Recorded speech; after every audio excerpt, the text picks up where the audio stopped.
যদি তোমরা একদমই পারফেক্ট অ্যান্ড ইজি রোস্টের রেসিপি চাও তাহলে এটা হতে পারে তোমাদের জন্য একদমই ইজি একটি রেসিপি। ঝটপট কথা না বাড়িয়ে রান্না চলে যাই। মুরগিটা আমি ম্যারিনেট করে রেখে দিয়েছিলাম 1 ঘন্টার মতো লবণ আর টক দই দিয়ে। তারপর এখন ভেজে নিচ্ছি। বেশিটা ভাজা যাবে না, তাহলে জুসিনেসটা থাকবে না মুরগির। তাই আমি অল্প সময়ের মতো ভেজে নিয়েছি। তারপরে আমি পুরো রান্নাটা গুছিয়ে একদম খাঁটি সরিষার তেল দিয়ে, সরিষার তেল দিয়ে রান্না করলে টেস্টটা আরও বেটার আসবে। তার মধ্যে আমি কিছুটা পেঁয়াজ কুচি অ্যাড করে দিয়েছি। দেন মশলা যেমন দারচিনি, এলাচ, তেজপাতা এগুলো অ্যাড করে দিয়েছিলাম। আদা রসুনের পেস্ট অ্যাড করে দিয়েছি, টক দই অ্যাড করে দিয়েছি। সব রকমের বাদাম মিক্স করে আমি একটা পেস্ট বানিয়ে দিয়েছিলাম, ওইটা অ্যাড করে দিয়েছি।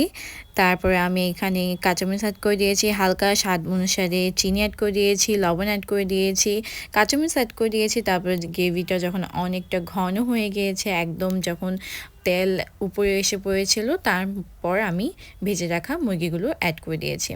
এই পর্যায়ে তোমরা চাইলে দুধ অ্যাড করতে পারো, বাট আমার কাছে দুধটা অ্যাভেলেবেল ছিল না, তাই আমি পানি ইউজ করছি এই পর্যায়ে। তারপরে কিছুক্ষণ কষিয়ে নিলেই হয়ে যাবে।